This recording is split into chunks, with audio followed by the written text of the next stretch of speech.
I told you. What did I tell you? Didn't I tell you? 'Cause I told you. And when did I tell you? A long time ago. And what did I say will happen when I told you? Exactly what just happened.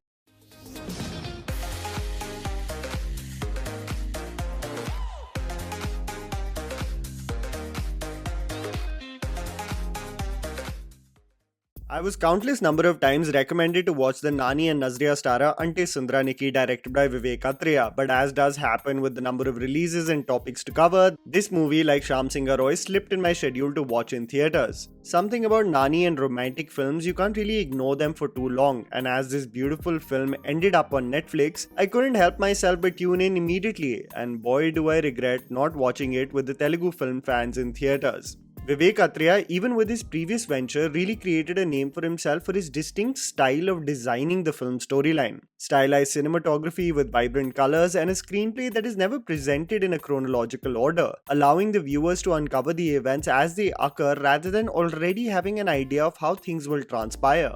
Ante Sundaraniki surprised me, not because I doubt the ability of the director or the cast, but on just how much of an engaging experience it was. Making me really come to the real question: why did this film underperform at the box office? Is it because of the saturation of releases in the same time frame? Is it because the audience is only seeking for big scale action and escapism? Is it because the genre of romance in Indian films is going through a stale phase and there are no takers for it irrespective of their quality? Is it because the movie doesn't necessarily provide musical set pieces as a break in the screenplay? Was it a rushed release date? Does the film storyline only cater to metropolitan cities? Is it a taboo subject to be explored by the masses? I genuinely became curious about this as the movie only amassed 38 crores at the box office, and this was an underwhelming number as compared to the quality of the film, something that I even felt for the Ajay Devgan starrer Runway 34. Before I do expand on why this is a movie you should watch on Netflix, you also do chime in on what you think might be the reason for this film not to really connect with a larger audience in its theatrical run. The film focuses on the romantic relationship between Sundar and Leela, students from the same school who meet years later and come from conservative families. One a pious and religious Hindu household and the other a loving yet reserved Christian family. Owing to the assumption that there will be absolute chaos if they confess to their parents that they will get married, they conjure up a few lies that lead to a path that gets murkier and confusing to the point of no return. The events that transpire due to the cover-ups and lies of Sundar and Leela in order to soft land the news of their relationship to their families forms the basic premise of Ante Sundaraniki, and what I absolutely fell in love with from the onset of the film was the inventive direction and screenplay of Vivek Athreya. The film does not present itself in chronological order, and the director unfolds the storyline with such adept quality that it never gets overwhelming to the point of having a lack of understanding of the events. It's almost so meticulously done that you start marveling at the way things unfold and the connections that he makes. A story is being narrated by Nani to either his boss or colleague in exchange for certain favors, and the film sheds light on several chapters of his life through his formative years, sometimes even changing the perspectives of the characters. And this is also enhanced through the beautiful cinematography of Niket Bommareddy.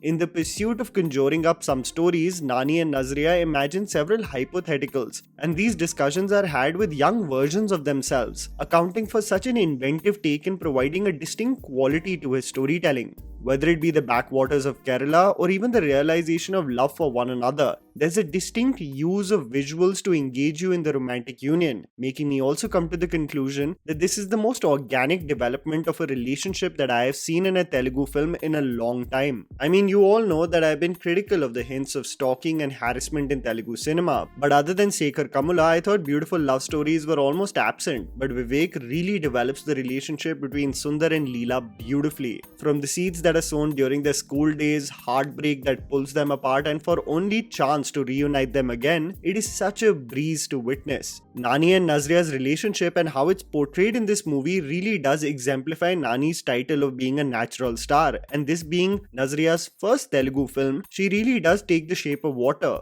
assimilating perfectly in this world with ease. A special mention also has to be given to Vinny and Harika, who play the young Sundar and Leela. They really do encapsulate the personalities that shape up to become these distinct adults ahead. I was especially blown away to know that Vinny is actually Master Shekhar's son, who is responsible for choreographing one of my top 5 choreographies of Indian cinema of all time, which is Toplessy Podi. and he makes his father proud by dancing with such grace on the song dedicated to Chiranjeevi in this movie. The supporting cast in the form of the parents on both sides comprise of veterans in Telugu cinema who have consistently provided such fine performances over the years. But Sundar's parents and grandmother Naresh, Rohini and Aruna Bhikshu are really like fine wine, showcasing their anxiety of Sundar being the only male offspring of their large family, protecting and safeguarding each and every move almost to the point of suffocation. The attention to detail with sequences that represent the love that they have for their son is the icing on the cake. Whether it be acts of kindness in the form of a pair of jeans being gifted, what makes a mother cry looking at her son full of pride, or just the beauty of approval being represented through the strings of the sitar.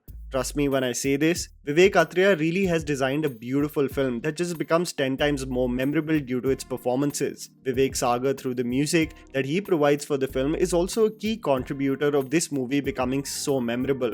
Nani and Nazriya really are the stars of the show. Nani's dichotomy of feeling restricted in his household and how he blossoms with his effortless charm with Nazriya really is a sight to witness. The balancing act of commercial notoriety and just good work might be very tough for Nani, but I hope he never changes on how he resonates with films like this, because irrespective of their financial fate, they really do stand the test of time, and I think that for art is a huge win.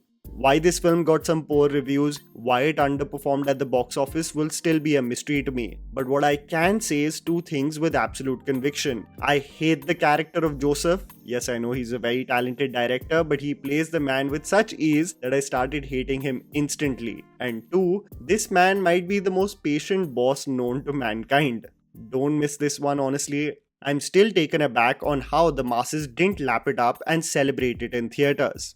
And that was the video, guys. Write down in the comments below what you thought about the movie. Please don't forget to follow me on Instagram. The handle's right in front of you. Follow me at JammyPants4. Also, please support us by smashing the like button and subscribing to our channel for weekly content ahead.